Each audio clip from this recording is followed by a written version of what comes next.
নমস্কার বন্ধুরা, চলে আসলাম। দেখেন অনেকে তো রসুনের শিল্প মা ডিগলিপুর, আপনারা সবাই ভালো করেই চেনেন মা ডিগলিপুর চ্যানেল। এই দিদি বাড়ি চলে আসছি।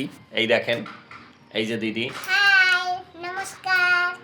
আর চলে আসলাম। দেখেন শরীরটা অনেক খারাপ, তারপরেও আসতে বাধ্য।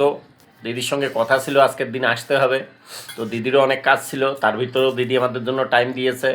দেখেন এই যে বাড়িওয়ালা দিদি আর বাড়িওয়ালাই দেখেন রসুন আর পেঁয়াজ চুলছে, কাটছে। যাই হোক বন্ধুরা, তো রান্না বাড়া খুব জবরদস্ত হবে আর কি। হ্যাঁ, দিদি রূপচাঁদা নিয়ে এসছে বাজার থেকে, তারপরে দেশি মুরগি যা আমরা ঘরে পুষি সেইগুলোকে আমরা দেশি মুরগি বলি, জংলি মুরগিও বলে অনেকে। তো নিয়ে আসছে।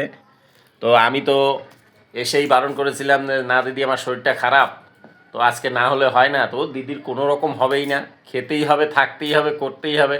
যাই হোক, একা একা থাকেন তো, বাবুকে নিয়ে একটু আনন্দ পায় বন্ধু বান্ধব ভাই ব্রাদাররা আসলে।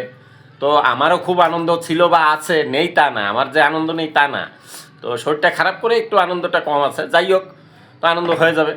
তো দেখেন শুরু করে দিয়েছে।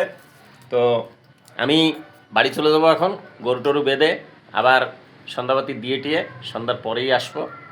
তো বন্ধুরা, ভিডিওটা ভালো লাগলে অবশ্যই বেশি বেশি করে লাইক কমেন্ট শেয়ার করবেন।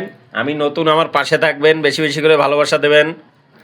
বন্ধুরা টাটা, আবার একটা ভিডিওর সঙ্গে দেখা হবে। সবাই ভালো থাকবেন, সুস্থ থাকবেন, সপরিবার নিয়ে। ধন্যবাদ।